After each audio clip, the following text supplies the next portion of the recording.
Ladies and gentlemen, recovering emo kids, welcome to Emo Kids Anonymous. I'm your host, Robb Laffoon. Unfortunately, my co-host Amanda could not be here today, but she's here in spirit via this Patrick Stump Funko Pop. Now, today we have a guest, a major guest, a viral TikTok sensation, okay, a social media star. I'm talking about Shane from Adjust the Sales. I know you've seen him on your feed. The two of us probably eat up fucking 40% of your algorithm. We apologize, but we don't, okay? This might be the best or the worst internet collaboration since Taco Bell and KFC, like the time Rizzler got together with Hasbulla. I don't know, but either way, it's a hell of a conversation. But before we get to it, let's handle some business, okay? I need you to toss us a follow, toss us a like, subscribe to stay up to date, prescribe to the pod, all of that, okay?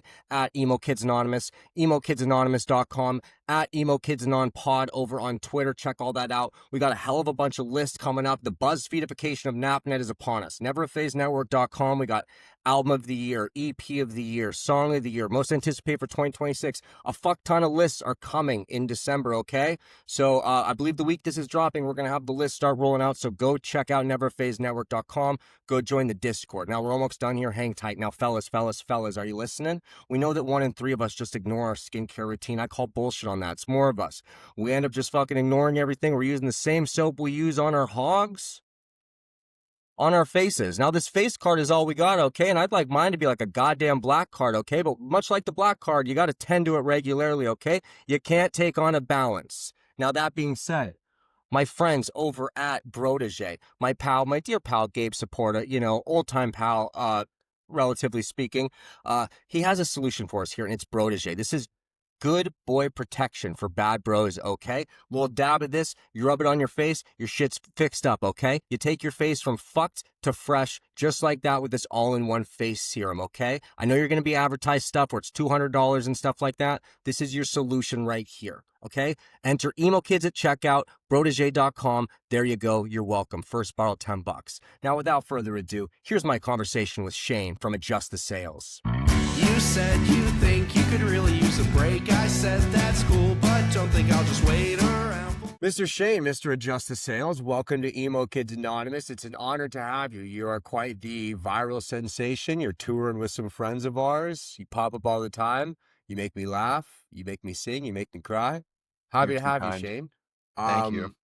For the people on somehow have made it to this video and haven't seen you in your videos before this, do you want to give people like a little rundown of, you know, who you are and where you come from? Yeah, sure. So I'm based out of Atlanta. I have a homie who helps out with drums, and then another homie, Darren, who helps out with some of the recording stuff, who are based out of North Carolina and I want to say Boston, respectively. But yeah, I just make like whiny virgin music, I guess, to blatantly put it, bro. Yeah, I am a self-hating dude who makes whiny virgin music. That's about, I guess, the best. That wraps it up in a nutshell. You're in the right place, brother. Beautiful. What were you in a band before doing Adjust the Sales, or is this first time? And Not really. So I guess I did like some band stuff in like high school and shit, and then it was like I want to say like 2014. I was like, I want to start like a side project thing up, and I was like listening to a shit ton of like La Dispute at the time. So I was like, we're gonna do some like dissonant chords and like super sad, force it, poetic bullshit. I did like a 3-song EP, and then I got addicted to drugs and stuff and ended up stealing from my job at K Jewelers. So it was like it was like a 5-year process of like not doing anything music wise. I guess not 5 years, it was like 3. And then I started like putting out some shit on like Tumblr. And then basically by the time I kind of was like, you know what, I should do this whole touring thing, it was like, oh, COVID happened. And then it was like, shit. COVID's done with, and now I'm about to be a dad. So, and then it was like, now I am a dad. So we're kind of like a late bloomer. It's kind of like a, I hate to be like, I'm behind everyone, but like, you know, I remember like Maddie, my drummer, they were doing the Pictures of Vernon thing, around the same time where I was starting out, but they were actually doing the tours, the basement shows, everything else, and I was like, I can't leave the States, so I'm gonna post shit on Instagram. So yeah, I'm in trouble, brother. yeah, so like it is one of those things where like it's kind of cool that now like I've slowly been like branching out into the scene and like making friends with a lot of people who I thought just like thought I was a fucking idiot online, which like I am, so that's like completely valid of them to think, but it's kind of cool like finding out people fuck with you who like you didn't think did, you know? I was gonna say there's gotta be like this tough, not even tough, just this interesting like crossover of amount of people that'll see like, yeah, like they'll see be like, oh, this is just like a funny guy on the internet or something like that. And you're like, oh wait, he sings the song, it's this and that. Like it's kind of getting those people to like make that jump might be a little tougher because things are so transactional online. But, It like when you get is. them, it's so satisfying. Yeah, it is. And then it's also like a thing where it's like the whole TikTok generation, I mean, I guess we always kind of had it because, like, bro, half the like Warped Tour bands, I can hear a song and be like, oh, I love this song, but like, I can't tell you who the band was, you know? Hmm. And I feel like with the whole TikTok thing is like you have so many like instant like songs pop off, but then nobody ever listens to anything else, which is like, you know, again, typical stuff. Cause I mean, how many bands like can we all name that we've done that with? Yeah. But it'll be like they don't go past it to look up the singer or anything else. They're just like, I like this song. And then it's like with this Emery, with the Me, Myself, and Emery stuff going on Yeah. right now with it, like people are putting the connection to like Mike Walton or Pool Song, and they're like, wait, you wrote this? Like, I love this song. I was like, they're like, damn, I need to listen to more of your music. And I was like, It's yeah, you're three songs deep by then you should know me, you know, but I like know, come on. it's exactly, it's like, oh, I like that one, I like that one, or even just they've seen you so many times before they'll actually like follow or go take a listen. It's like by the time they get there, like you've earned them, and hopefully they're like legit fans and stuff like that. Yeah, and that's the thing is like I don't know, online's weird. Like it's I try not to give a shit about my content low key. Like I see bands like when they do post on here, it's like super well taken like photos or like a well crafted video, which is like what I probably should be doing. But like, bro, I'm lazy straight up. That's why like I do those 7-second video clips and I call it a day. Like Yeah, I'll there you post go. my 2 Yeah. or 3 times a day, like I'm supposed to, and then like just call it a day. It's fine. If somebody hears it, they hear it. If not, whatever. Move on to the next thing, I guess. Beautiful. Is it weird like trying to strike that balance between like social media artist, funny content creator, and then like, oh, but like I got bars, you know, I got bangers, like, you know, like Kind of, because like I'm it is still one. I'm punk. It is kind of like one of those things where it's like with the social media side, I did kind of catch it because like I just like posted like a little clip like yesterday of like something new I kind of wrote, and I was like, this is gonna flop because like it does not have the energy that any of the songs I put out that do well, have. Like it's much slower and like kind of back to like if you dig deeper past like the top 10 songs, like there's a lot of like slower, sadder shit. And I Mhm. kind of went back to that a little bit because like I did catch myself like I've literally been, I guess, trying to recreate the songs that have been doing well. So it's like I've almost kind of like compromised in like writing what I want to write because I'm like I have this sort of momentum going, but I don't have like the tour experience. I'm not getting the tour offers that like a lot of my friends are getting or like bands that I fuck with are getting. So I need to like just try and keep the hype train going in streaming world, I guess. So it's like, cause like, like, cause Harrison Gordon's another good example of like the whole TikTok thing, but like Yeah, they are also touring. They are also like, yeah. they have gone on like some massive tours. Like I met Harrison, one time and it was basically Derek had guest listed me to, it was, Saturday's Ear Plays Trash, Harrison Gordon, and I think Carpool was the Mm. fourth band. I feel really bad because like the fourth band was like Damn. the only one I wasn't like super into. Like not Jesus, because what of a them, it's lineup just though. it was just somebody who I hadn't listened to, Yeah, really, right. is what Yeah, it that's is. how I went and saw Saturdays and Riley's and Carly Cosgrove, and that was it's like it's something that like no, I like. I've listened now, but like just like there's so many bands, I just hadn't made it there yet. Like Yeah. Riley had already grabbed me Saturdays. Like I don't have time. I got to be in a mood sometimes, even if I don't know what For they certain sound band. like. Yeah, Yeah, yeah, yeah. No, right. I totally I get didn't that. know. But no, I was outside talking to Derek, and Harrison just comes up to like talk to Derek about something. He's like, "Are you a Justice Sales?" And I was like, "Yeah." And he's like, "Harrison Gordon." And I was like, Word. And also had never heard of them up until, well, I've heard of them but never listened. And then like we stayed through their set, and it was like, oh, this is fucking dope. But like that's You're what like, I'm oh saying. shit, yeah. Is like, they have the social media presence thing, but then they actually are like doing the touring thing. Same with Trash, even, I just talked about them. Like Trash has the huge social media thing, and then like Bro, the fucking tours, they've been killing it. I'm 36 years old. I don't fucking really know what the youth think are cool all the time. When the Trash tour was announced, like in my head was like, I was so like, I heard Trash, I like Trash. I think maybe my algorithm skews like more my age. Like I don't see like a lot of like 18-year-olds on my TikTok. Like I ain't that kind of pop punker, but like, sorry, Jesse Lacey. I didn't like the lineup comes out. I'm like, sports should be headlining Kerosene Heights. Like these are like big bands. Like Trash is cool, but like they're like a younger band. This entire crowd was just like, I mean, there was a cool divide where there was a good chunk that were like, older heads there Older for heads, like, but still even the people there for sports, like I feel like I was the oldest motherfucker in the pit, like for some of those bands. Like these kids were hyped on Trash. Yeah.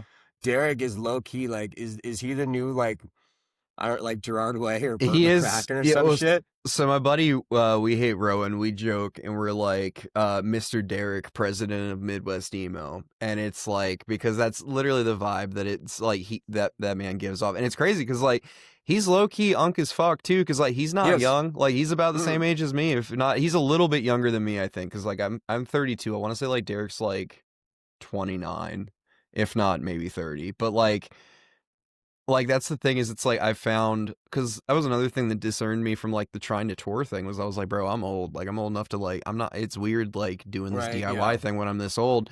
But then like I had talks with like a couple people and they're like, nah, bro, like I'm 30. Like I think it was Sammy Kless. Like I was talking to Sammy Kless and he's like, yeah, we're all just a bunch of 30-year-old sad dudes. Like it's fine. And I was like, damn. All right, cool. Let's get to it then. Let's get working. But no, the sports comeback was hype, bro. Like insane. That was cool. I didn't get to see. I'm going to see the Trash tour when it comes to Birmingham because it's the closest date to me. But I did get to see sports when they were on their way down to Fest because we announced it, like, I don't know when this is airing, but like we announced it when we announced our tour that's going to be in January. That I got taken on by Save the Cat Touring for like the booking agent side stuff, and they also represent sports. So like I already wanted to go to the show, but my booking agent was like, "No, I'm gonna be here. We need to meet in person. Like, come to the show." And I'm like, okay. Yeah, like you're like, oh, I have a business meeting at the sports show. Sorry, yes. Yeah. I can, let me just, that's one of those things where you're just like mentally just saying this out loud feels like I did something cool. Okay. Yeah, cool. It kind of was. It was like, it was a good time because it was also like my kid's first concert that wasn't one of mine because we took the kid with us. And bro, he loved it. He loved every second of it. I was kind of bummed we only got to stay for a couple like sports songs because it was past bedtime, low key. But like, past bed, yeah, like it was good because it was like they went on at like I want to say like 9:30, almost 10 o'clock, and it was like my kid's usually in bed by like 8:30. Well, trying to get in bed. I hear him running around upstairs right now. I was gonna say, damn, that's pretty good. Yeah, no, my kids are fucked up with the bed. They don't. My kids just don't really respect me that much though. Like low key, like my son he'll be up till 10. So my daughter she FaceTimed me the other day. It was like midnight. She's like, oh, show me what's in this room now. I'm like, are you like checking around the house or something like that? I'm like, you should be in bed. Like, go to fucking sleep. He's definitely so he listens to me, but he doesn't like to listen to me, I guess. He's definitely the mommy's boy. His mommy lets him get away with like a lot more stuff than I do. Like I'll be like, hey, it's bedtime. And he's like, no, I want to sleep in your room. And I'm like, no. And then I'll come down here to like live stream or something and then go back upstairs and he's in our room. And I'm like, what are you doing?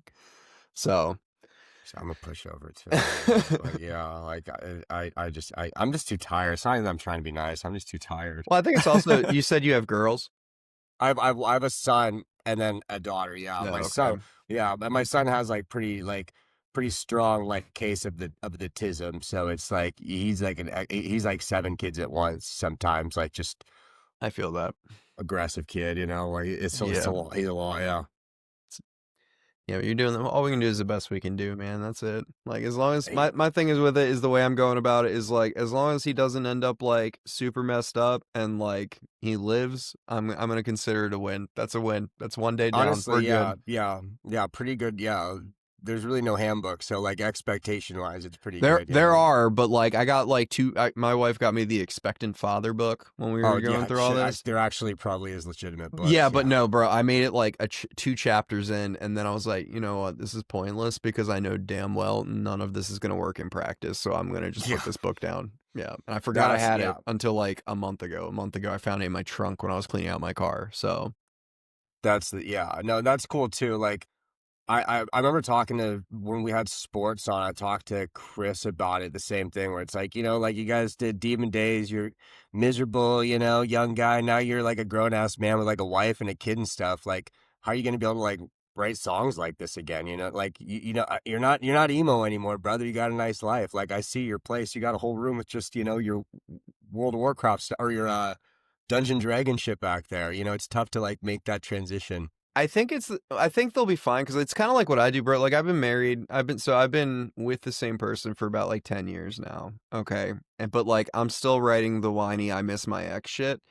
And I think it's like you can take the kid out of the emo, but you can't take the emo out of the kid, if that makes sense. Because it's like, yeah, I have this super happy life now, but like it's that whole like forget. It's almost like forgive but don't forget, but it's like move on but don't forget. So Yeah. it's like I still have like because I had some shitty relationships, bro. Like I think we all cause trauma to other people, and people cause trauma to us that like kind of can stick with us. And I just kind of pull back to stuff. Like it's like I can't afford therapy to deal with all this repressed shit, so let me just like write about it. So let me write about it. Does it feel weird though? Because therapy usually just like one other person in the room, and you got some of these songs on here that got like a couple million fucking plays, bro. Like that's a kind of voyeuristic therapy. It is, yeah. I mean, but like, fuck it. I don't know. Like, it's there. I guess it's like therapy that I'm getting paid a very small amount of money for instead of paying a lot of money. You're right. There's a trade off. Yeah. Yeah, and it's cool because it's almost like a secondary help thing because it's one of those things where it's like.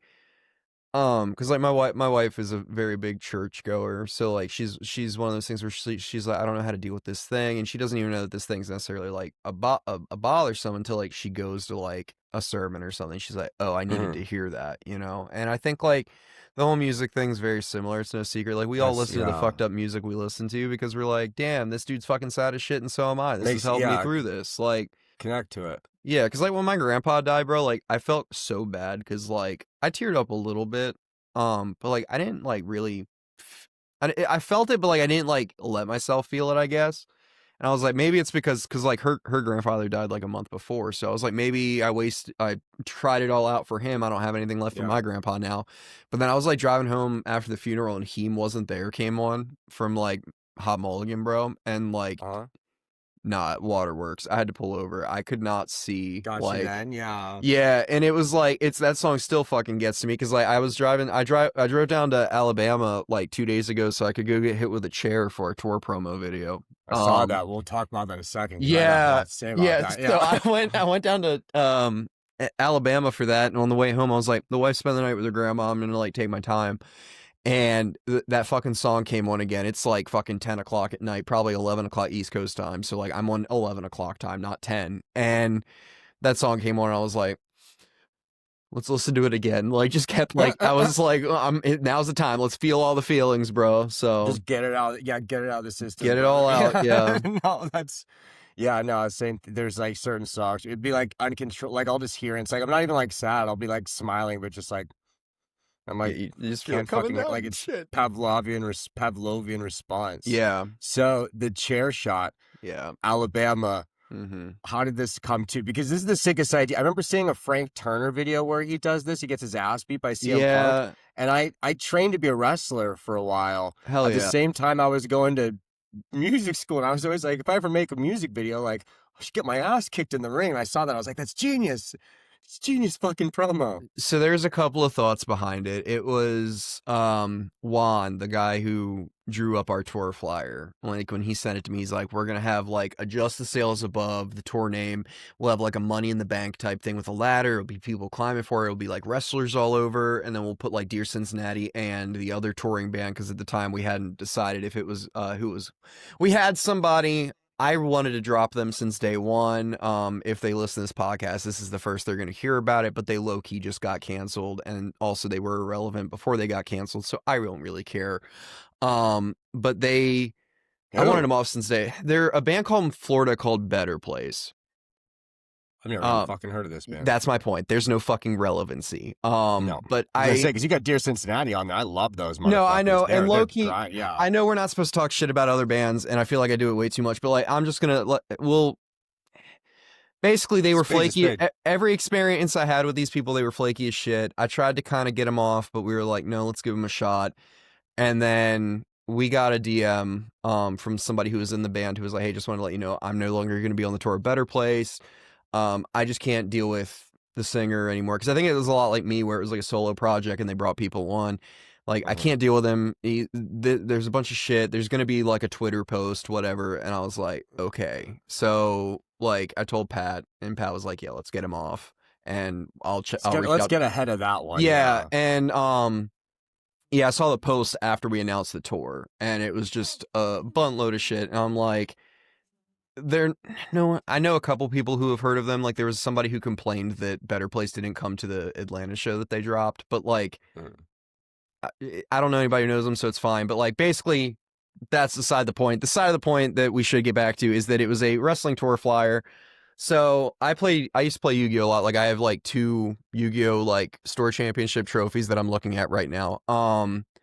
One of the guys who I played with was a wrestler. His name is Donnie. And basically, because of the thing, I was like, bro, what if I have Donnie put me through a table for like this tour promo? Yeah. Well, apparently most like small time wrestling things, they table's do tough.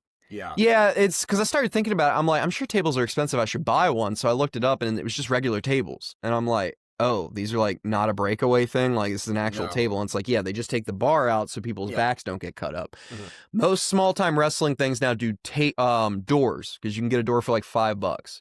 So it's much cheaper. They had one door at this, because it was a wrestling event I went to. We just got there early and did all this. They had one door. They were saving it for a match. Brother, we got to use. Yeah, we're using that. Yeah, they were using it. So I was we already got a door spot. Yeah, in wrestling backs, it's always a thing where it's kind of like you got to kind of check. Like, if one match, like they go outside like we're gonna use tables and stuff. This match, like this. Yeah, we don't want them all doing it to burn people out. It's like, brother, there's already a door spot. We're not doing it on the pre-show. You know. Yeah. So they had the door in use. So Donnie was like, let me do the chair. I was like, just hit me with a chair. He's like, you want me to like hit you in the head with it? I was like, I don't care. Whatever fucking works. He's like, can we put like pad on his head or some of that? He's like, no, how about I hit you in the back? Or he's like, how about we sabu it? Like, I'll toss it at you. You just fucking go like this. You fall over. And I was like, no, just hit me, bro. Because I'm going to mess that up. Just hit me. Let's make it look good. Just fucking hit me. He's like, you sure? And I was like, yeah. So he hit me. It was fine. Like, it hurt initially, like, and somebody took a screen grab of my face, like, when it hits me. It's like, so it definitely smarted a little bit, but like, it feels fine. However, there is a piece of, because it's that jump cut, I get hit with the chair and then it's me on the ground while he's like hit me with the weight belt. He elbows me. After the elbow, he did like a guillotine slam with the chair. That actually did hurt. I have a lump on my lower back from when he hit me with the chair now. However, I did talk to him. They have an event closer on the 20th of December, so I'm trying to get David from Dear Cincinnati to meet me there, so we can like low key have a fucking match and just like oh my god, oh, I love this shit so much. This is everything I've ever wanted to hear. My first time ever hearing about Dear Cincinnati, I had halftime show, Bryce from I fucking love Bryce, bro.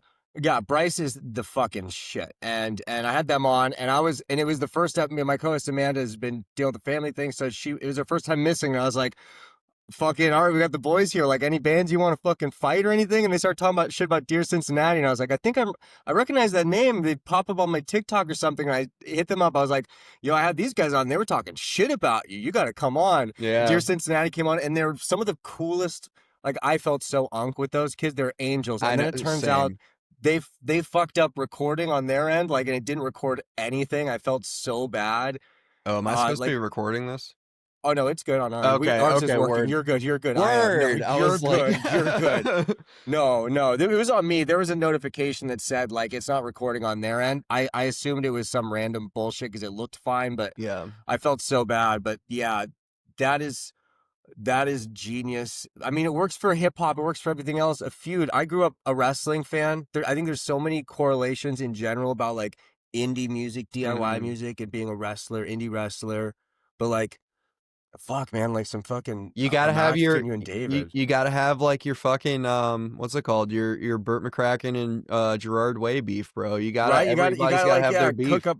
You gotta cook up some beefs or something. That being Everyone's too said, I friendly think now. everyone needs to stop trying to beef with Ronnie Radke. While I do think the dude's kind of a douchebag, low key. I don't think his beef with Ronnie Radke is not going to be what makes you relevant. I think too many No. people do it, and I think people need to just like chill out. I've seen so many, because I'm in a bunch, bro. I'm like you said, unk as fuck. I'm still on Facebook, and I'm in like pop punk groups, and there are people You'll see always it, yeah. sharing about Ronnie Radke like getting in a fight with them on social media, and I'm like, okay, bro, like you're the fourth person to post this week. I don't give a shit. Like, find somebody new. But like, so I feel the uncle as fuck thing with you though, with the Dear Cincinnati Kids, because when I went on, because I did the run with them and Thoughts on Bowling, and Sick. the amount of times I heard I've listened to Justice Sales since I was 14 at this Right? fucking bro, all of them. They're kids. They're kids. I'm like, fuck, dude. And then they spent the night. So they spent Dear Cincinnati spent the night at my house after the Atlanta date. And they like crashed out, like passed out and everything. And then like we had to wake up the next day to drive to Memphis. And everyone in the house woke up to like the smell kids of got, bacon like, and stuff footy because pajamas on and stuff yeah, that. no, 'cause they they're fucking all were children. just like, it was like Troy was sleeping here on the chair, David slept upstairs on the couch, Kai was down here, like everybody was all over the place. And then I had Maddie, my drummer, like in the guest room because I was like, no, Maddie's old. Maddie gets the guest room by himself, like he'll be fine. But yeah, my wife, the sweetheart that she is, which you brought up sports, so I kind of want to talk about something about that. Yeah. But like, yeah, she basically went out before everybody woke up, bought vegan sausages for Maddie because he's vegetarian, turkey bacon for David because he's Jewish, and then bought like 2 pounds of bacon and a bunch of other shit and cooked like a fucking continental breakfast type shit, like for everybody. What a wonderful woman. Well, bro, she really is. She is like so I saw a sports post today where it was a video from a concert where he was the singer was talking about, he's like, yeah, you know, so I talked about coming back and doing this, and I told my wife if I did it I was gonna have to quit my job. And the amount of times that girl has told me to just quit my job and do this, and I'm like, I can't, because like it's not paying the bills the way that like I would like it to yet, and I didn't have anything, bro. I sucked at DIY tour booking. Like Pat coming in out of the blue and being like, let's book this tour, like was a fucking godsend. Pat's low key, like if we got like awards for the year and stuff, like Pat's low key maybe like the MVP of the emo scene. He for fucking 2025. Every single fucking tour I see. Yeah, no, so Pat is like the GOAT for where they are at. Like it's so, because it's like you have the small time booking people who like will get you like a weird DIY space you've never heard of that like might have a good scene, but like a lot of times it won't. Like we went through one of those for my first tour of the year, which was like my first tour since like a 3-day run. Because prior to this year, all my like tours had been like weekenders, bro. Like weekenders. I had done like occasional weekenders. That was it. This was the first year I did like I had one tour planned. It was for March with my buddy Mikey Mayo, and we reached out to like one of those like super small time touring guys to like help us out, and it basically resulted in the venue we played in Richmond was basically somewhere that no one in Richmond had ever heard of. It was basically an old basement rave space that wasn't playing shows anymore, but we somehow got in there. And nobody came except for like one of the band's girlfriends. That's the kind of place where fucking sorcery goes down. Yeah, like it wasn't the kind of place where the mall goths and shit are going. Yeah, it just wasn't great, you know. And then so it's like you got people like that. Then you have the like pay us to book people where it's like give us like $500 or whatever, we'll book you a tour. We're not going to get you guarantees or anything or like work outdoor deals. That's your job. We'll just get you the venue. There'll be places expecting you each day though. Yeah, they'll just get you the venue. Pat is like, he's no, like, he's not Sequel. He's not like any of the bigger super crazy agencies, but like for where he's at, they are the best at what they do. And because I can think of a couple other people like on their level ish, and I've had a couple experiences with those people, and like It's not I think a that. big issue I had was for the longest time was like when people found out I was a solo act, they just were like, no, sorry, it's not gonna work. And I was like, okay. And that low key happened with a couple booking agents where it's like I reach out asking, they're like, yeah, let's definitely do this. And then like once they find like they don't really research, once they find out I'm touring by myself, they're like, no. Why is that not like I'm like I get it to an extent I because get to the small, but it's let's say it's a 4-act bill, and the second act on the night or the first act is an acoustic act. Like I don't think that's fucking terrible in it's any not, way. but I think it's also the fact that like a lot of acoustic acts now, like because I'm just gonna straight up say it, they don't really know how to entertain. Like the No, of music's course, yeah. good, but Coffee shop bullshit. yeah, and even if it's somebody more like I'm just using Doan as an example. I'm not saying Doan is like this, but somebody like Doan, where it's like music, or even me to an extent, where it's like music that kind of sounds like us, like sad, borderline punk emo shit, but it's like acoustic.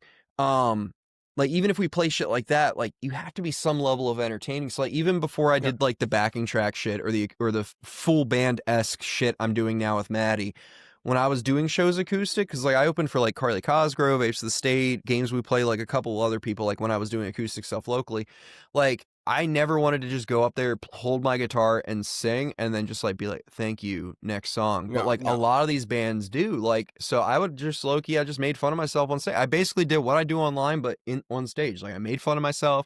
I would randomly yell out at the crowd and dumb shit. Like I remember I played with Zach from Man Overboard, Doan, and Roach. Roach is like a local from Tennessee that was on that tour.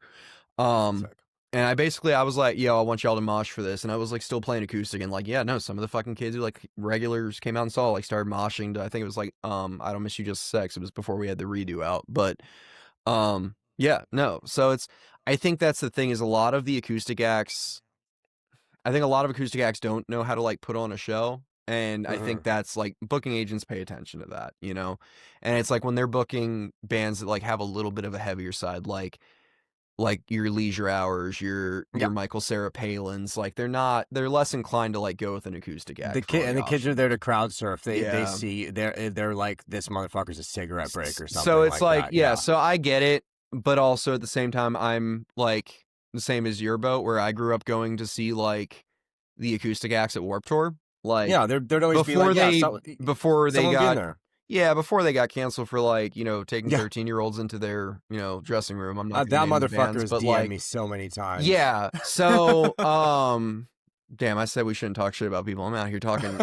You can talk shit about Jake. Yeah. Well, like you can never shout never, bro. Like my friends were all into like crazy into like the metalcore and shit, and it's like I didn't mind it. Like when I went to Miss May, I was like my first metal show that I ever went to, and it was like right after my girlfriend had broken up with me. My buddy Ryan came over. He's like, "I'm gonna teach you how to dance tonight, bro. I'm gonna teach you how to dance." So he came over like the night before, taught me like the windmill and like all the other like mosh moves, and then we went. You ready to throw? Yeah, you ready to go? Yeah, I was ready to throw down, you know. Lot. And we went. It was like Amir and Miss May I, and bro, I had the time of my life. But like before that, like we just gone to Warped Tour, and it's like yeah, I saw Day to Remember. I went to like Bring Me the Horizon, but like I was usually the one who's like, all right, guys, I'm gonna go over there and watch Mano. I'm gonna go watch Never Shout Never now, like shit like that, you know. So, but so like I said, I get it, but we're both like in the same boat where it's like, no, like, does nobody remember these? And I was like, I think it was like a little different then because they were entertainers, you know. It was like, and it's very. I remember like I played in bands for years, and then I did like maybe 3 or 4 acoustic shows. I remember like getting like even before playing, just realizing right away like,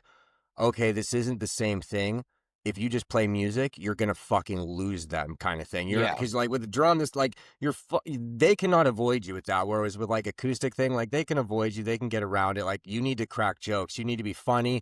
If you feel a song is dying off or something like that, like you need to go to the chorus and rap it. Like you need do to like something, yeah. you need to be alive with it. Otherwise, you're gonna be fucked. Yeah. So the first tour like I did this year was like the same thing too, where it was like I was gonna go acoustic and then Mikey. So Mikey backing tracks everything. Like Mikey Mayo he hates it when I call him this, but he is like emo Weird Al. Like so Mikey actually went viral on TikTok for a hyperpop Nickelback cover. like forever ago, because Mikey just likes to make music that he likes to make. So like he made this like hyperpop Nickelback song. So everybody on the internet like knew him for that for a minute. But like a lot of his other stuff is like, I like to call it like Adventure Time ukulele emo. A lot of it, he's kind of leaned more into like Sick. the emo side now. But like he backing tracks because he doesn't have a band, so he backing track. Yeah. Get up. He does stuff in the crowd like a parachute or like bouncy balls, like shit like that. Backing track with the drums, even backing track. Yeah, he backing tracks the drums. So basically, when I was going on that tour with him, he's like, our first show we booked, he's like, we got a screamo band for Providence, and I was like, I'm an acoustic act. So I was like, Darren, I need you to get me backing tracks for all my songs. I'm gonna have to pull a Mikey. I'm gonna have to bring my buddy Emery with me, and we're going to use him as a stage prop. I'll figure out some other stuff to do to make it more entertaining. I'm not going to do what Mikey's doing because that seems wild and I don't want to do that. I'm going to make cardboard cutouts of myself as the band. So it's like I did shit like that. And then I thought about the bubble guns after the first show, so that became a thing. The bubble guns are still a staple, even though I do play guitar for most of my set now. But it was just like, even then, like nobody wants to go see me just do karaoke with like my fucking backing track. So it's like you need to turn it into like a almost Bo Burnham but less funny type shit, you know? So we did that, and now we've got like I said, the full-ish band. We have me with the guitar and singing, a drummer, and then we have like we backing track everything else because like we're touring but we're not making crazy money. So this way we can split it up. We can give everybody a kind of pretty good full rounded sound and still have live drums and it'd be a good time. That was my thought too when you mentioned like the booking, like touring agents not wanting to like book acoustic acts. I'm like, it's one guy. Like it could be a lot, it could be a lot cheaper than paying off these 4-band, 5-band guys, this and that. Like, I mean, logistically, come on, but well, and it is one thing. Like I did notice, like on a couple of these tours, is like when you are the online notice guy, especially like if you have like a TikTok based fan base where it's like, let's be honest, they're mostly younger.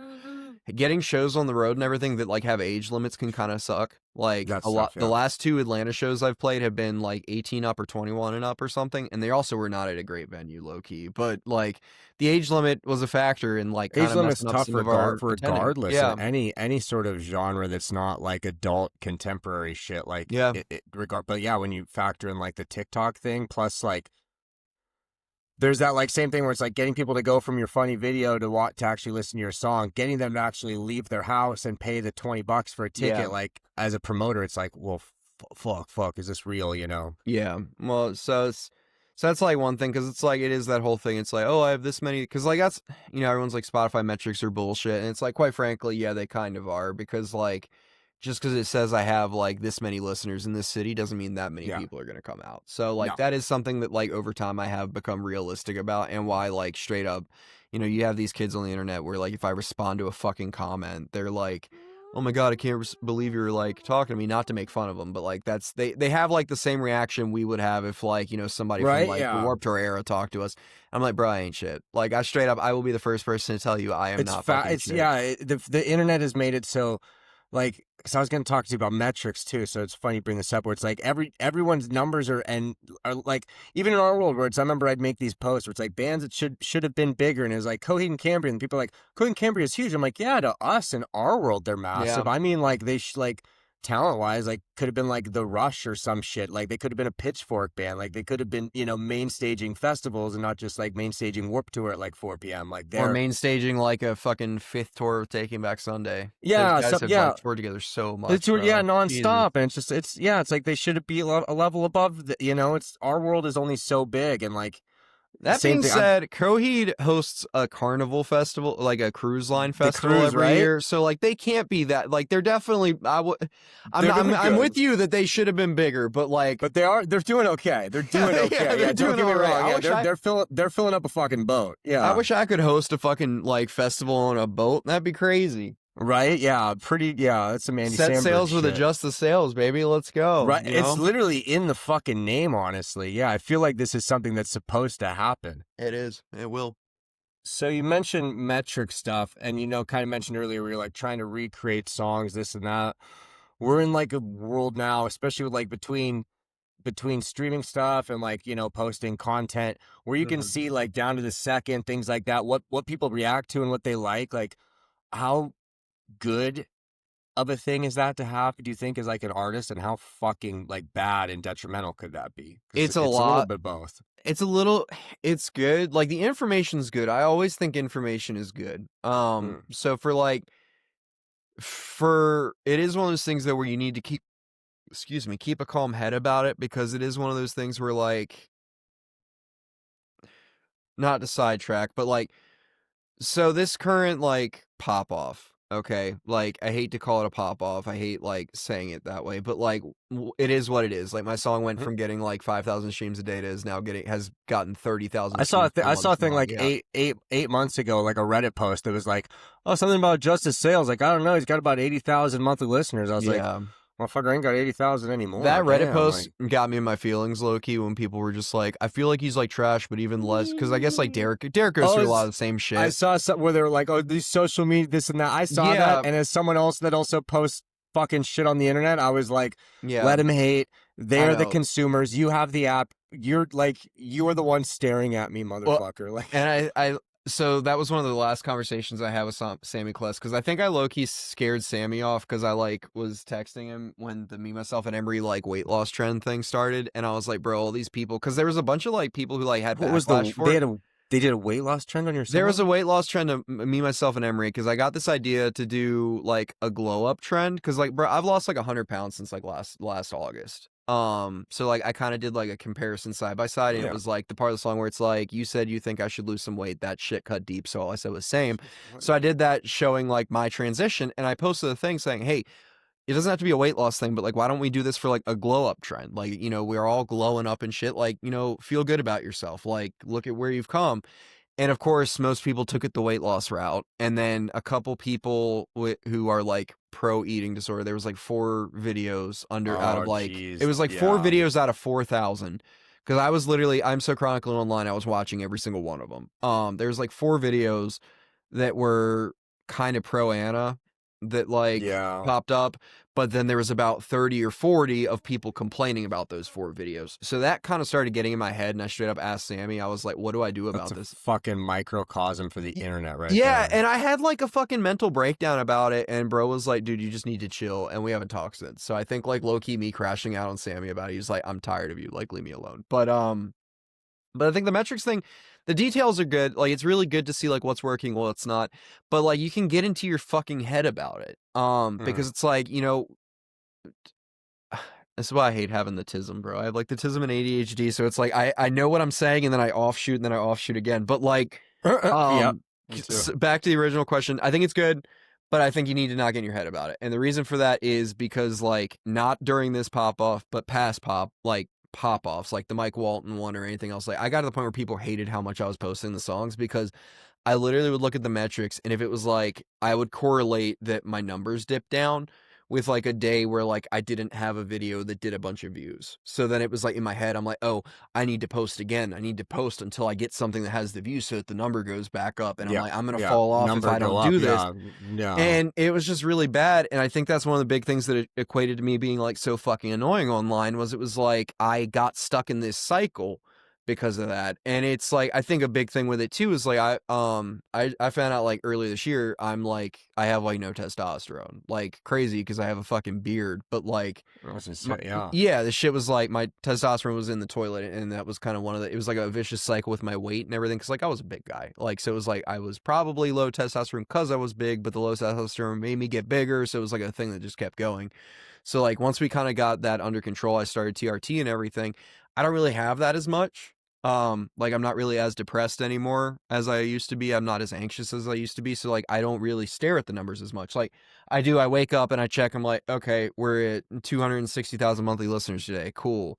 And then I'll do a little check on my friends low key, just because like, I think it really started with Berkeley when when I went on tour with Thoughts on Bowling and Dear Cincinnati, me and Berkeley kind of had like a competition, because it was like every day, like, oh, I have more listeners than you guys do. And then they do. And then they just like won by a long shot one day. So I kind of just do it. It's not as a competition thing, but like, I just want to see how my friends are doing, you know? So like, I look up and like see where they're going. Like, A Refrain from Upon Your Dead Body, they popped off this year. So like, I like to see that they're not experiencing what I like to call the Mike Walton fall off, where it's like you get a bunch of shit at one time and then it starts falling off. I like to see that they've kind of maintained their their pop off because they deserve it. I've been friends with Rain since like 2019. Super chill dude. So, Sick.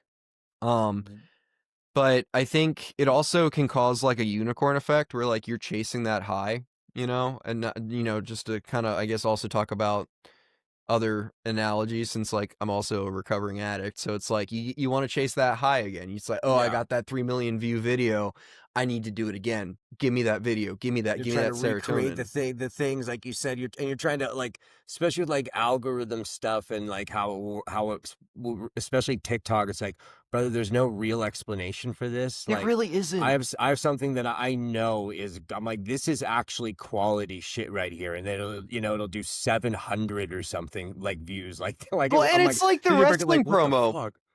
It's like the wrestling promo, because that's another reason I did it, is I was like, the people who hate me are going to love this video because it's me getting the shit beat out of me. Right, it's and great. the people who like me are going to like it because it's like a tour announcement. So this should like do numbers. It didn't. Like it did like 1,000 views. It's like, I swear, it's always the thing that you actually put the effort into and stuff like that. I used to work for a digital marketing company, and the guy that ran it would do like, that was his big thing. He's like, if it's any sort of content, he's like, everyone, we've all been on the internet and scrolling for so long that everyone's so averse to like advertisement that anything that looks too professional, like they tune out. He's like, your videos need to just be like, it needs the realism. It's like it needs to feel very real. Yeah. Yeah. It needs to have something that like you can relate to. So like that's another thing too, is like a lot of my content is like just like 7-second clips of my songs with like a bunch of text on my screen, because I know that it's going to take them more than one watch to read it, so that's they're gonna stick through the fucking trick too. Yeah, brother. bro, that's the way to fucking do it. That's the move. That's the move. I don't know how these people don't realize. You make it's annoying. You make it a half second less than it should be. Mm-hmm. The average. I am a moron,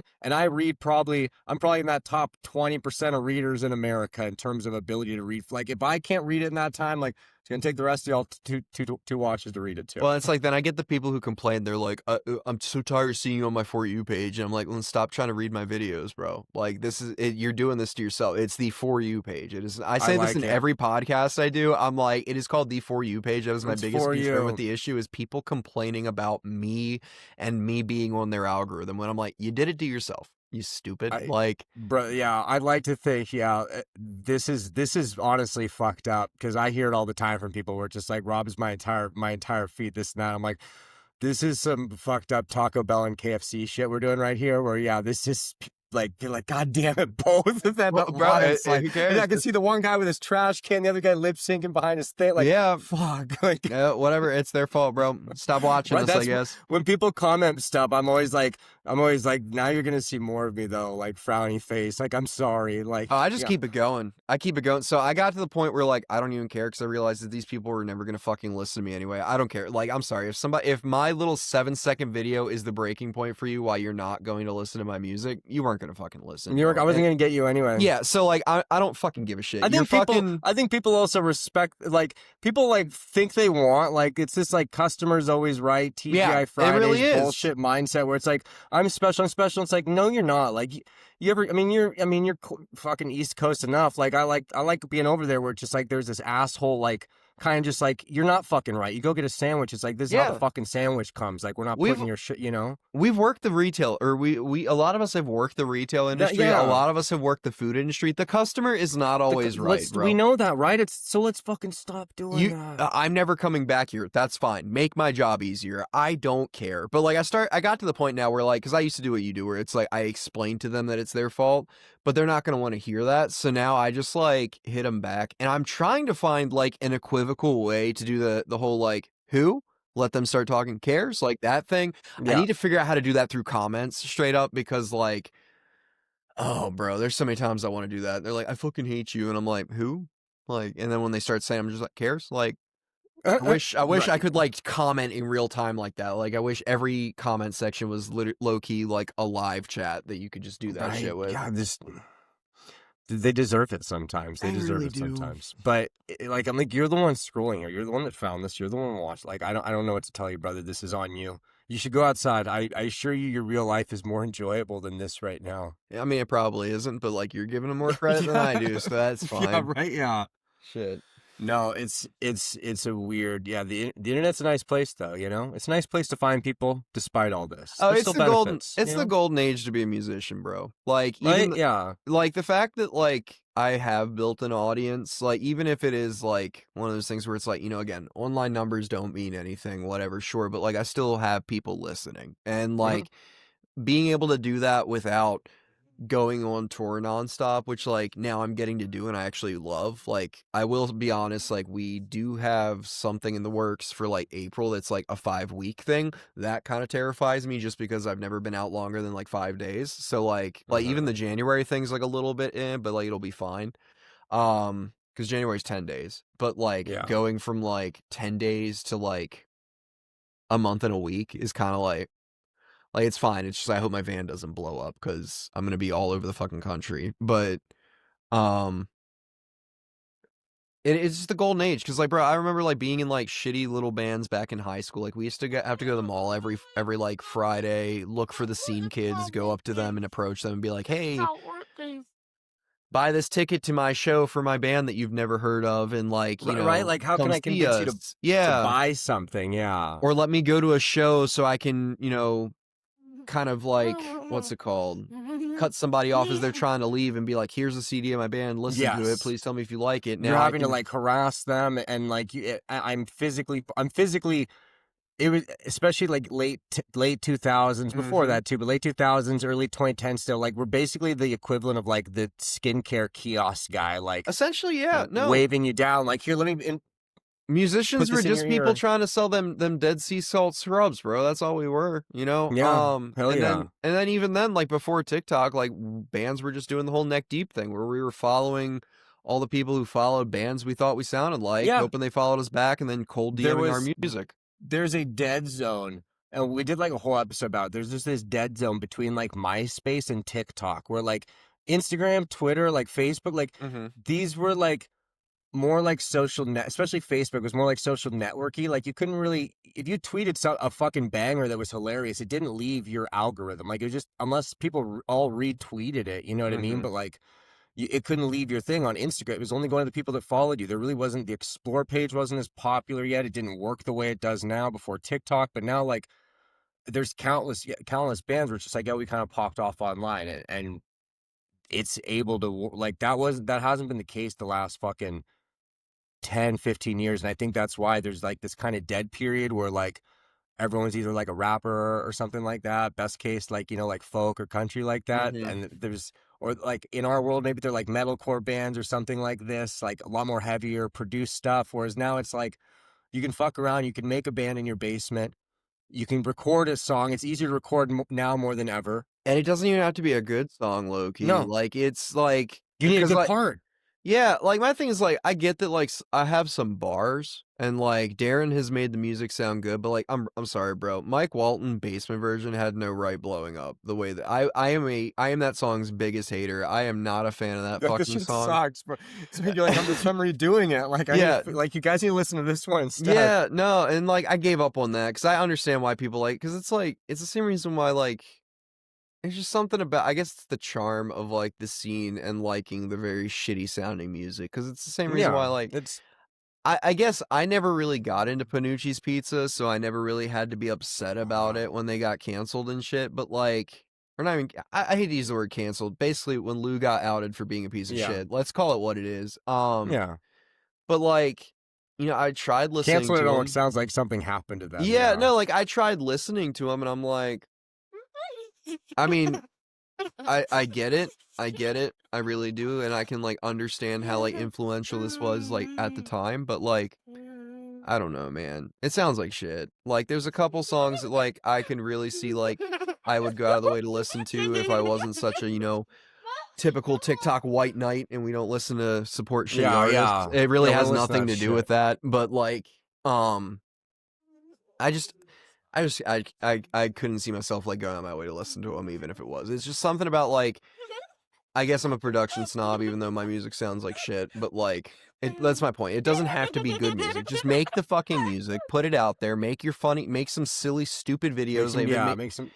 if it makes you cringe that when you're making them, good. It'll probably blow up. Just fucking put it out there, bro. Like, that's gonna be, it sucks to be like, this is our attention now, but like, everything's cringe. The only thing, like, the easiest way to get attention now is low-key cringe. It's either cringe or to do something shitty. Like, talent is still a very good thing to get recognized for, but, like, you have to get people to see the talent. You have to get people to, you have to, like, yeah, you have to be like, hey, I'm over here. Literally get their attention first. Yeah, you have to be obnoxious. We're not in early 2000s YouTube anymore where you can start a video off and be like, hey, I'm so-and-so, here's a 5-minute introduction, right? here's a song I wrote. Like, we don't have that attention span anymore, so you just need to, like, jump into that shit. I mean, I'm sure you see on, like, any average video, like, that doesn't do number, you'll see and just, like, average viewer watch, like, a second. Like, these people are giving you a second of your, you know, and, like, and that's, you're really good at this. Like, the average person, like, you're giving them a second of your time at most. You know what I mean? Really, like, it's a millisecond just kind of flipping through shit. Like, you gotta fucking grab them. If you're a musician trying to get attention and you didn't skip this podcast episode because I'm on it, like, low-key, here's my advice for you, bro. If you want to, like, try and increase your fan base, just do the 7-second thing. Like, at least to start out. Like, branch out once you start getting the audience and everything, but, like, you gotta be quick because nobody knows how to read anymore. So the text thing is gonna keep getting you. Like, people thought it was just the snails for like 5 years. Like, people are just now not saying that anymore. Like, do the text thing, just 7-second clip, like, and make sure it's like a good part of your song. If the video is flopping, try a different one, and then, like, even encourage some people to use it, because a big thing that drives the algorithm too is how many people have used the song. People use that sound, yeah. So I see it. Even bands that, like, I really like that come on the show that I've seen, they've done really well online and stuff like that. I'm like, just wish I could, like, grab them physically and be like, why are we posting 50-second clips of the song? Like, there's no purpose of posting 50 fucking seconds of it. Like, if you can keep attention for it, because, like, that's the thing that's, like, blowing me up currently is a fucking fan account posting Minecraft parkour videos to my songs. Well, I saw the Mario Kart one too. Yeah, those are the sole reason I believe that I am having a pop off right now, and it's funny because it's like a side account. They are fan accounts that are just posting about me, and, like, this kid has made it his, like, one life mission to, like, fucking post Adjust the Sales nonstop. Fuck yeah. Fucking what a soldier, respect. But, like, so he'll do, like, the 40 seconds, the 50 seconds, but the thing is, he plays to the ADHD brain. He's got the same reason why people sit down and watch Reddit stories. They sit there and they watch the Minecraft parkour while the story. They have the half screen thing. Where I remember the first time I ever saw it, there was this because I didn't get TikTok till like 2023 or so, but there was this YouTuber I remember watching, like, post-pandemic. His name was Goblin, and he was just like, he would talk about like doing drugs, basically, like, oh, we're gonna do like a tier ranking of, like, yeah, these are mushrooms, DMT, bath salts, like, here's the time I went and bought marijuana from, like, this kind of, like, thing. And he would have these things on his videos where, like, like half the video was just like video game footage. It'd be like Subway Surfers, like, or some shit. Is he playing? Like, I didn't get it. I'm like, is he like so fucking old, bro? It's just something to keep your attention while he's yapping, bro. That was something for the watch time. And it's like, low-key, I'm so mad that I never thought about doing that, because, like, because I cringe market all the time. Like, there was a whole straight year where I was just posting nothing but CapCut templates. I would go on CapCut. I was gonna say, you can get, like, a sweet, like, Fortnite. Just get some Fortnite dances going on underneath. Yeah, just like popping up just for the fuck of it. Yeah. Yeah. No, I mean, and it's a good thing I didn't think to do it, because I probably would have done, like, because the only games I really play are, like, the game. I love to say that my favorite games are dead games, because it's like Destiny 2, which I don't play anymore because the newest expansion was complete and utter garbage. But, like, I played a shit ton of Destiny 2, and all my friends were like, that game's still a thing. I was like, yeah, I play it. Like, not anymore. Newest expansion was trash. Bungie, you dropped the ball. Hate to break it to you. Sony wasted $3 billion on you. I wish I had $3 billion I could just waste. But then, like, Pokemon Go too. Like, I it's working and fix it on the way. It's okay. He's got to fix it. You're good. You're good. Here. You turn it on airplane mode, bro. You're pretty fucking smart guy. Plug it in here. There you go. Not airplane mode. Yeah. Shit doesn't work. You don't know enough. My kid does this. My kid doesn't do the airplane mode thing, but he'll do. So we've gotten him into playing Pokemon Go too. So he does that. Oh, sick. He'll be like, I can't catch it, and he'll, like, freak out. And I'm like, bro, chill. But no, so I play games like that. So I don't really have any games that I could play to, like, have the footage for because to nobody's get the gonna. kids. Yeah, Yeah, I only play like sports games, wrestling, and fucking like Tony Hawk and stuff. It's like these are old guy games. Like, yeah, but those could work because like the skate, like the Tony Hawk especially, you could lean into like the skate thing because I've seen a bunch of like skate the edits skate from, vids like do modern well, which is baseball. like it's gotta be like a generation thing. Yeah, because it's Yeah. like I never fucking played skate. Like, damn it, we had It's my day was Tony it's Hawk. their Tony Hawk, bro. Yeah, The new apparently skate it's a game. better game. Apparently it's a better game. I like the controls a lot better. So I played the first skate. So I played like Tony Hawk's Underground for like PlayStation and stuff like that. But It's then one of I my remember favorite when games. Yeah. I remember when the first skate came out, I was like, oh, the controls are much more That's smooth. everything I've heard. Yeah, it's like it actually feels more. Yeah, because it was like, oh, I simulation. want a kickflip, I just do this. Cool, I want to do this, I just do that. Like it was like it was a lot more stick controlled with the different tricks and shit. So it was like very Sick. nice. But yeah, no, that's the main thing. I think that's the hardest part, and the only downside to now is everybody's attention span is so short. TikTok has been done numbers for like the music industry and like the discoverability front, but it's just very fleeting and very fast paced. Yeah. So once you get that attention, it's easy to get attention, but you have to keep it. To actually keep it, and Yeah. even here, like it's like, oh, like videos will do great, clips will do great, people like follow this and that, and so he's like, to get them to actually go watch the episode, even like a good episode with a good guest. Sometimes it's like you guys can't you guys don't just like throw a headphone in and just listen to like an hour interview anymore. Like you but it's like the clips, they'll love the clips, and it's like, and I get that too because it's like give me clips, yeah. Yeah, it's kind of like me because like Rowan hits me up all the time. He'll be like, "Have you heard the new so and so album yet? Have you heard the so?" And I'm like, "Bro, I'm gonna be honest. I love music and but like I listen to music like once a week. Like most of the time I listen now. I was like, well, I have my headphones in all day at work, but like I'm usually like I pull up like a YouTube video and I just set it down and I just listen to it. So it's like it's like whatever I'm watching at the time, I'll just watch a bunch of YouTube videos about it. So like I just went back and rewatched Attack on Titan. So I've been listening to a bunch of like Attack on Titan video essays talking about how like just all this dumb shit like that. So it's like, yeah, same thing. I like, when I used to maybe listen and found like 5 new albums, it's like, nah, brother, I'm gonna watch these videos about all the super tall skyscrapers in New York, or like this social commentary on 2.5 Men or something, like, yeah.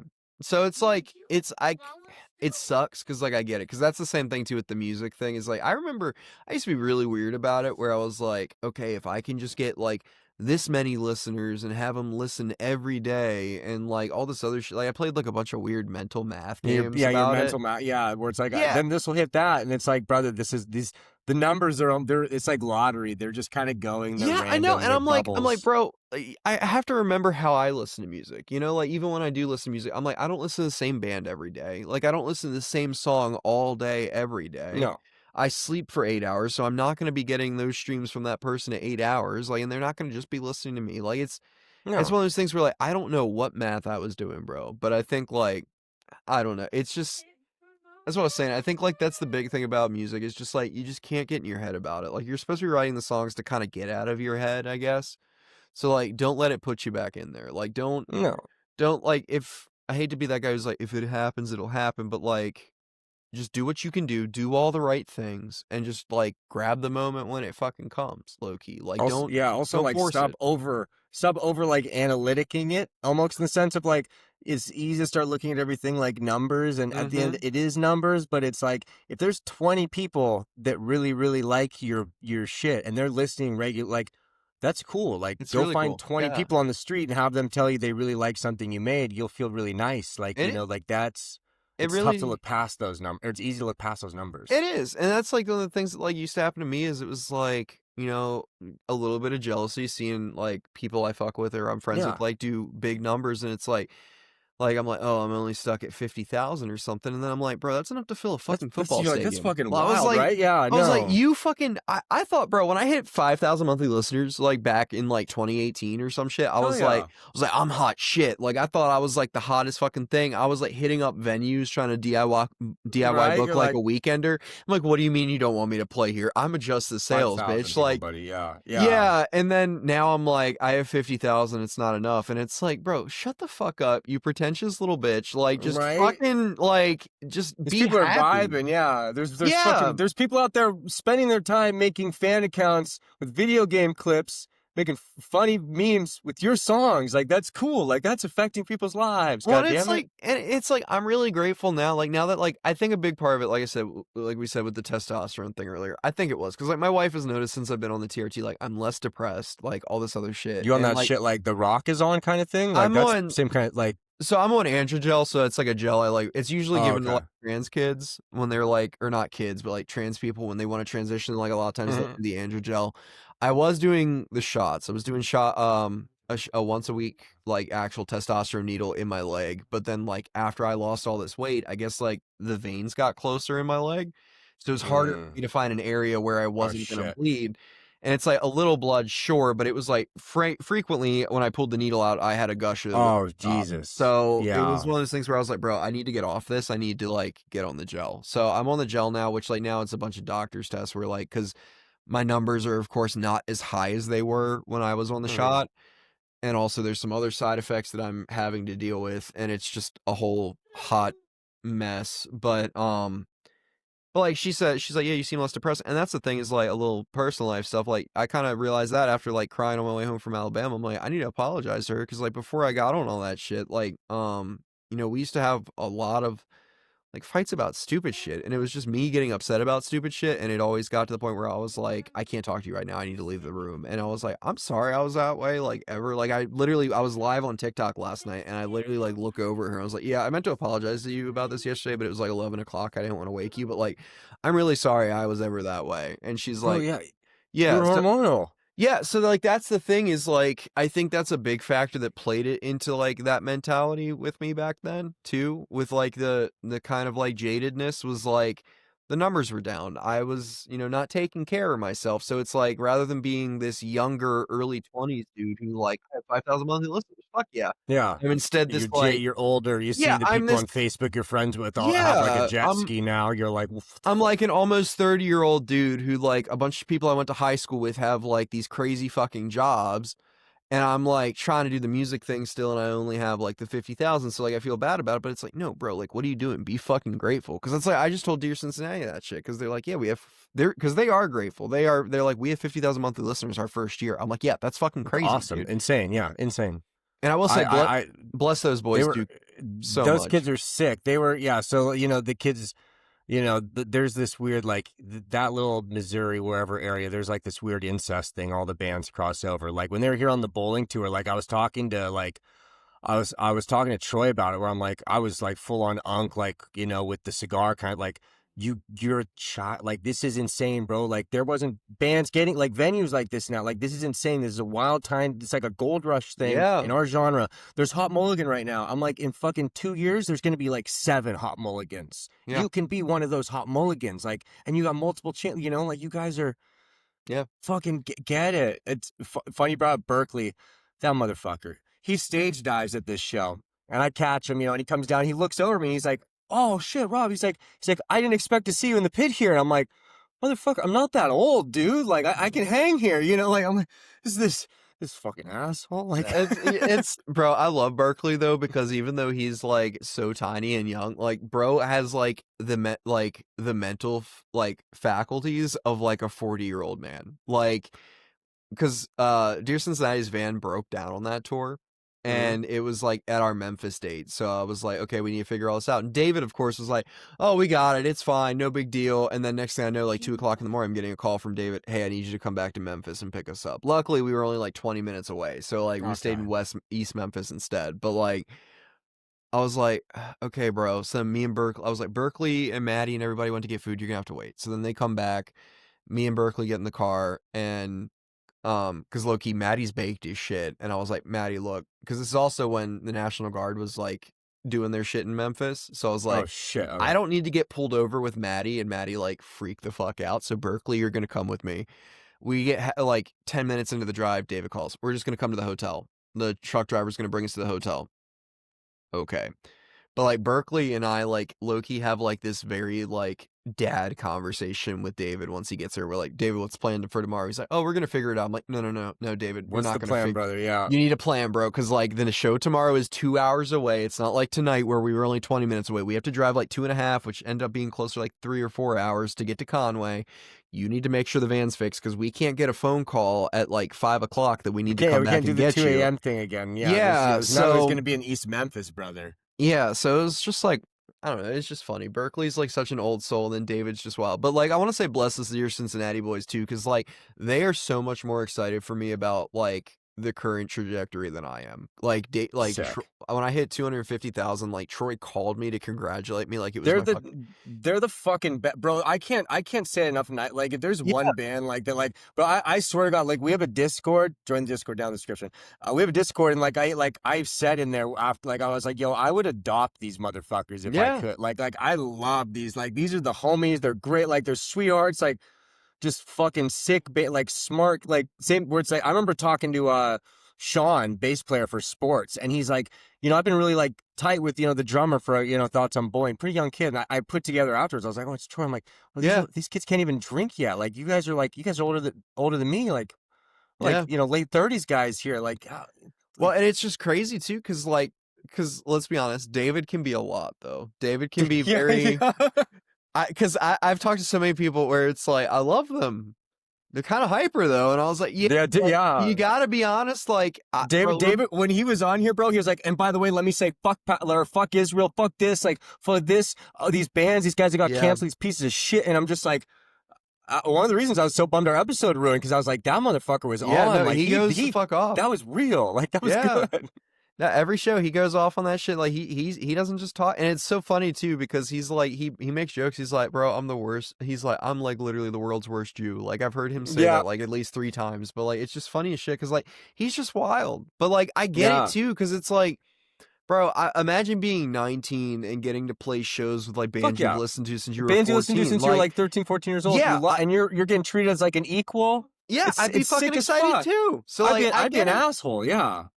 David FaceTimes me like daily, and like I'll be honest, like it took a little getting used to. Now I look forward to it. Now I think I call him more than he calls me. So, but like they're sweethearts. No, it was yeah. When I saw them, Troy ran up to me and like he FaceTimes David. And David hits me up the other day. He's like, like redacted. You won't believe who like is producing REP. This kind of like so excited. Like they're hyped up, and I'm like hell yeah. Like I'm excited for you. Like fuck yeah. I think the tour in yeah. January they have like literally the most to gain from it because it's like low key. I told Troy this. I'm like, here's the way this is gonna go. Okay, Hummus Vacuum. Already touring a bunch. People already like them. Yep. No big deal. Already does well. Great. Same thing. Great funny videos. Yeah. It's going to be a lot of people's first and probably last time seeing me live. They're going to be like, cool, I did it. I'm done. See you later. And it is what it is. No big deal. I've already got my booking agent and everything else. I don't really have anything to gain from this tour except for like getting to do it. No, this is fun. Yeah. Though, like, Dear Cincinnati, like, bro, if we sell out, I'm not like putting any, I don't want to say that Pat's going to do anything, but like, I'm just saying, like, I could see Pat wanting to like do more shit with them if like we sell out this tour. Absolutely. Absolutely. No. And like, I did this article like on like the hip hop XXL list kind of thing for emo bands. And it's like Cincy, Bowling, and Halftime Show are all on it. But just like these kids, like they are in such a good position right now where it's like they are the next wave of like. They just have to. Yeah. Superstars. Actually on that note, normally I'd ask people like Mount Rushmore, like historical this or that, but like as like borderline honorary unks here who deal with the youth, who is your Mount Rushmore of not Mount Rushmore, but who is your wave of like the next 3 years? Who are the emo bands? So I definitely think I feel like I just can't stick to 3 though, because it's like I think I think all 3 of the bands you said are going places. I think that they're definitely like on the path. But I also think is it Waking or Walking Blue, the band from Florida that just played Warped Tour. Hold on, I feel Walking really Blue. Bad. I think it's Walking Blue. Is that their name? I always think it's Waking Blue. It's the font of their logo, bro. Yeah, Walking Blue. They're like little logo because we're on a tour poster together because we're playing a show in Orlando, I believe. Maybe they're not even on this show. Maybe I just lied to you. Yeah, Walking Blue. I think Walking Blue is going to be making some moves. Maybe they are on it. I don't know. I don't feel like looking, to be honest. But like Walking Blue is going to be making moves. I think they're going to be, going places. I think a band a lot of people are sleeping on is We Hate Rowan, and I'm not just saying that because we're homies. I think low-key, that kid sound is like just has such crazy like Mom Jeans vibes, but like the songs are just like bangers. Like he has a song about like called "You Did What in my hospital room," and it's about Sick. well, yeah, Sick. it's a fucking Evangelion reference because like I don't know how much you know about anime, but there's a very famously known thing about like the movie for that. Because Evangelion's one of those animes where people are like to assume the people who watch it are PDF files. Oh shit. Even though, because like, bro, I watched Eva for the first time like a year ago because like my friends referred it to me, and I was like, oh, okay, robots, kid piling robot, and then it's like you get to like episode 15 or something, and it's like, what the fuck is happening? You're like, oh brother, no. Well, no, it's like emotional brain fuck shit, but like there is like a very inappropriate scene in like the beginning. It has like a movie finale, and there's a very inappropriate scene, and that's what like the We Hate Rowan like song name is like referencing kind of. But like the songs are just good, bro. Like, and he's just, I don't know. Rowan just is very slept on. I don't know, like he's been hitting me up trying to like get more like tour shit going, like for advice, and I'm like, you're asking the wrong guy. I have no idea what I'm doing. You're like, I'm still trying to figure this out too. Yeah, brother. I was like, I literally fell into having Pat, and I'm like, dope. I don't really have to deal with this anymore. I hope like I can just like be like, hey, Pat, help me. Like, Pat's got a lot of kids right now, brother. I know he does, and it's just getting like the connections Pat's getting is like crazy too. Like next year's gonna be so fucking busy, especially with like the leisure hour signing to like counterintuitive thing, They're bro. gonna like fucking they're blow. about They're gonna. there's blow up so another hard. one right there, leisure hour. Like they're fucking killing it. I don't know. Really, like I think like those five are like the big ones like I can think of. Like a lot of the other people I can think of are like people who have like been around but are kind of just beginning to get like like myself. Like I've been around but I'm just now getting the relevancy. Just kind of like getting that steam, yeah. Yeah, but as for like the new bloods, like I think like that would be my list. Like Thoughts on Bowling, they just need to like finally figure out the shit that they have going on and get like some new music out, because I think that's the one thing holding Thoughts back is just I like think that's the only thing is the music.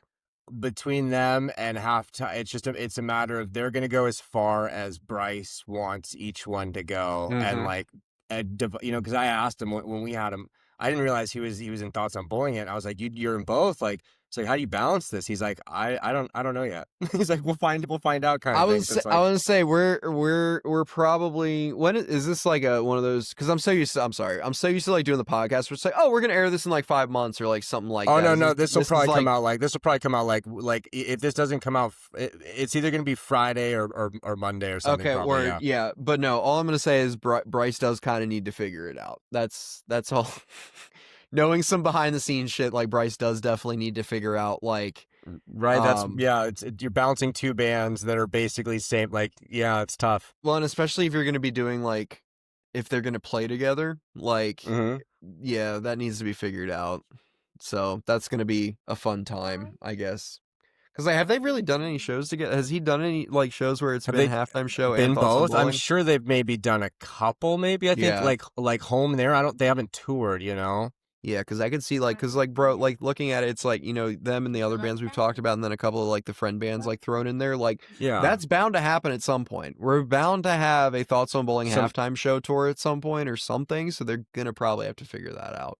Yeah, no, that's it. It's like he's like Deion Sanders or something like that. It's like, brother, you just got to pick your sport, you know what I mean? Like, well, and especially because, like, so the Thoughts on Bowling stuff's like lighter on him. I know that because like there's no like yelling, but like he's not be honest, yelling as much. Yeah, but then like he's yelling in halftime show, and let's be honest, like halftime show would probably be the opener for that. So like that would be the tough part, I think. That's like he's ripped up, his voice is ripped up. Yeah, front loading all the yells, and then you get into like just singing the fucking Thoughts on Bowling songs, and then the next day it's like, hey dude, time for day 2 of tour, and you're just like, I can't talk. Like, right, he's gonna be he ain't making it through the 10-dayer with that. That's tough. Oh no.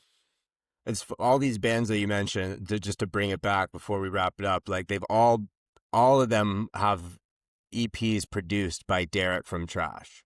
Yeah, And except it's for this like Rowan. it's oh yeah, okay, there we go. Yeah. Yeah. But I was gonna say, damn, like is this dude's like, yeah, talking Bro, about like giving he back. is literally the president of emo, as we Yeah. said. I was gonna say, no, that is the legitimate president. Well, I'm trying to think if I can like think of anybody. It's okay, it's fine. But yeah, no, what do you say? I was trying to think if I could think of like one more band who like I think is gonna kill it that's not being worked on with Derek, but like I can't. So yeah, no, literally anybody Derek is helping, I think has a shot, I guess. Not to I'm trying to, like, not to glaze my dad, but like yeah, Yeah, Daddy I was gonna Derek say is running the music industry. there's a few other ones. I mean, because like it's like if you're not working with Derek, you're working with Billy Menino. Billy Menino or the dude from like Sound Acres. Yeah, Nick or from the guy from Crime and Stereo. I can't remember his name now. That's the one in Jersey. I don't know. Yeah, I I'm not literally sure. I work with some dude I met on TikTok through a duet thing, and now he just does like mixes all my shit for me. So he's like he's the Ryan Lewis to my Macklemore. So that's the way I like to put it. And right there is where we just lost the youth. They're like, what the fuck is a Macklemore? Who the fuck is Macklemore? Right? Yeah. Well, before we wrap up, for some reason, if these people don't know where to find you on the internet, I guess tell them where to find you on the internet. Well, we have a website now, adjusttthesales.net. Nice and easy. You can find it. Is it a real website, or did you just buy the thing no, for $1 to go to your link tree? Damn, no. Yeah, it's powered by Shopify. Don't get me wrong, but like, no, we Still, actually have a website. That I basically the day before we announced tour, I stayed up until about 11 o'clock working on. It's Like, which, if you look at the such a website, dad, stayed up till 11 o'clock. if you look at the website, it's very simple. So I should not have. I probably should have accomplished more since I stayed up so late. But like, No, it's pretty so good. late It's for pretty me, good. for dad time. But yeah. Sick. Well, thanks for joining us, man. I appreciate it. Keep killing it, and please make sure those Cincinnati boys make it home okay. Oh Make no, sure I think David at doesn't some get point. arrested. I don't think he'd do well in jail. No, I think if anything, at some point, David and I are gonna fist fight. Though I think I'm gonna beat the shit out of that kid. I think that's what's about to happen. I'm just. I think kidding. David could. Yeah, David needs like an unk ass whooping. Yeah, I don't know if David has an older brother, but he needs it. Well, so we tried to do that on the Thoughts on Bowling tour, where like every night, like David and I were supposed to have a beef, and then we just never ended up like doing it. So I was like, Sick. no, I was like, bro, we're on tour for 10 days. We need to like legitimately have this beef every single night and just like start screaming over the crowd at each other. Because there's gonna be people.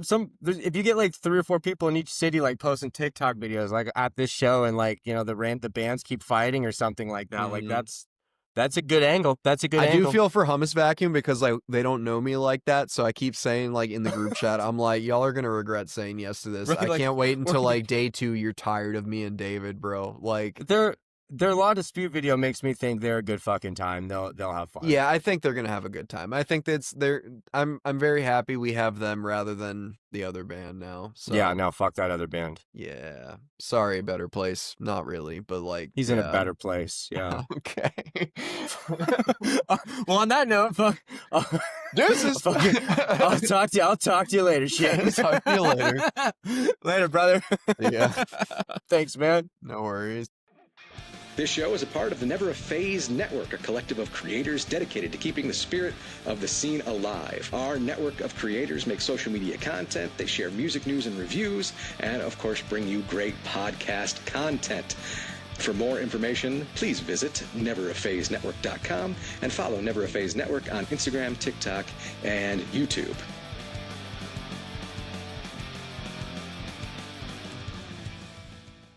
Hey man, it's your boy Petty Hendrix, man. You tuned in to Emo Kids Anonymous. Check it out, you did.